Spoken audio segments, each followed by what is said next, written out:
নির্বাচন হবে, সবাই অপেক্ষা আছে নির্বাচন হলে তারপরে তারা ইনভেস্ট করবে। ইট ইজ নট যে এটা হচ্ছে গভর্নমেন্টের বড়সড় ক্রাইসিস। এই পুরো সিস্টেমটা যদি না থাকে তাহলে আওয়ামী লীগ আসতে পারবে না। আওয়ামী লীগ আসার প্রশ্ন এরকম যে আওয়ামী লীগের অনেক বড় দলীয় খুব বড় আদর্শ আছে এবং খুব শক্তিশালী কোনো নেতৃত্ব আছে, এরকম কোনো বিষয় না। বাংলাদেশের একমাত্র স্মার্ট সিটি বসুন্ধরা এখন আরো নিরাপদ, আধুনিকতায় আরো এক ধাপ এগিয়ে।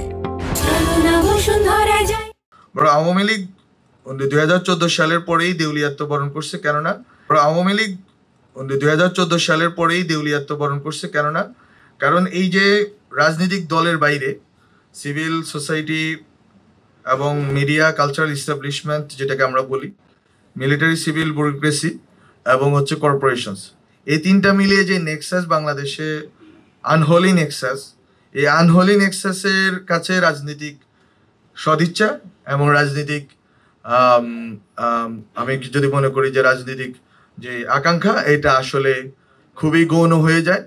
এই জায়গাতে আসলে কাজ করা ছিল গত 1 বছর, হয়তো আমরা কিছুটা করতে পারছি অথবা করতে পারি না, সেটা ইতিহাস বিচার করবে।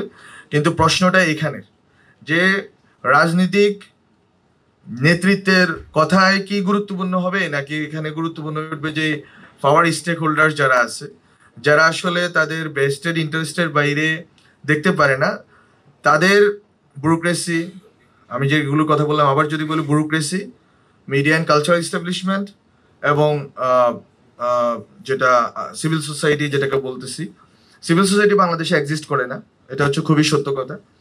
কিন্তু media cultural establishment, corporations, corporations, এই তিনটা জায়গায় আমরা জনগণের জন্য আসলে কিছু করার যে চাহিদা, সেটা আমি দেখিনি।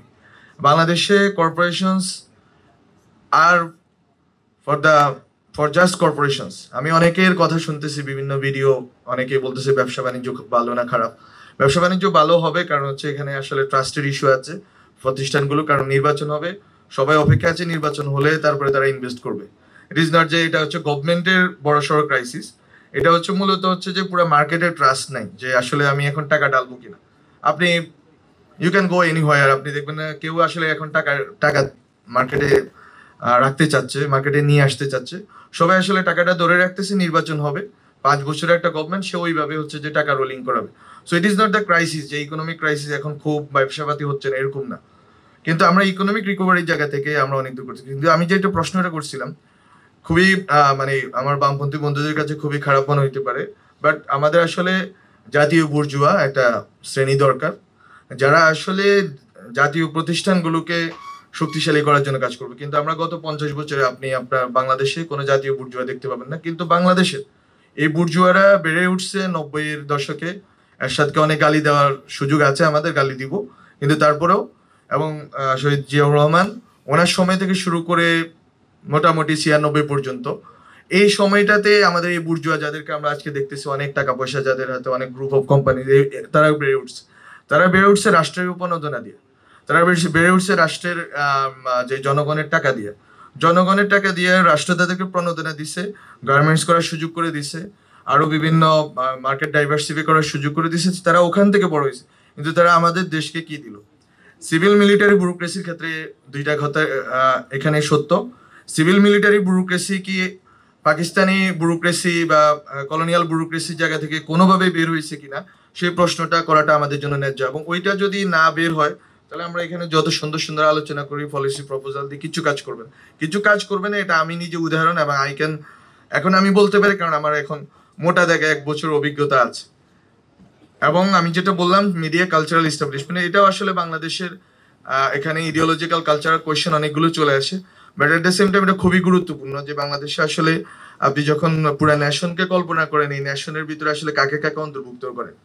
এখন আমি যখন আলোচনা হয় তখন আমি বলি যে আসলে বাংলাদেশের মিডিয়া অ্যান্ড কালচারাল এস্টাবলিশমেন্ট এই জায়গাটা থেকে ওনারা টপ ডাউন অ্যাপ্রোচে বাংলাদেশটাকে দেখেন, যে আসলে রাষ্ট্র, সেকুলার কাঠামো এবং যে আমাদের যে সিস্টেম আমাদের দরকার, 72 সংবিধান, আরো যে যে জিনিসগুলো আছে, এর মাধ্যমে তারা পুরো বাংলাদেশটাকে দেখতে চান। দেখতে যাওয়ার কারণেই হচ্ছে গত 15 বছরে গুম খুন তাদের চোখে পড়ে নাই, কারণ তারা এই জায়গাটাকে দেখতেছিলেন এই জায়গা থেকে যে এটা হচ্ছে একটা এটা আসলে খুবই এখন ক্লিশে হয়ে গেছে, গত 1 বছর এটা চর্চিত হয়ে গেছে। তারপরেও বলি যে প্রগতিশীল ভার্সেস প্রতিক্রিয়াশীল দ্বন্দ্ব।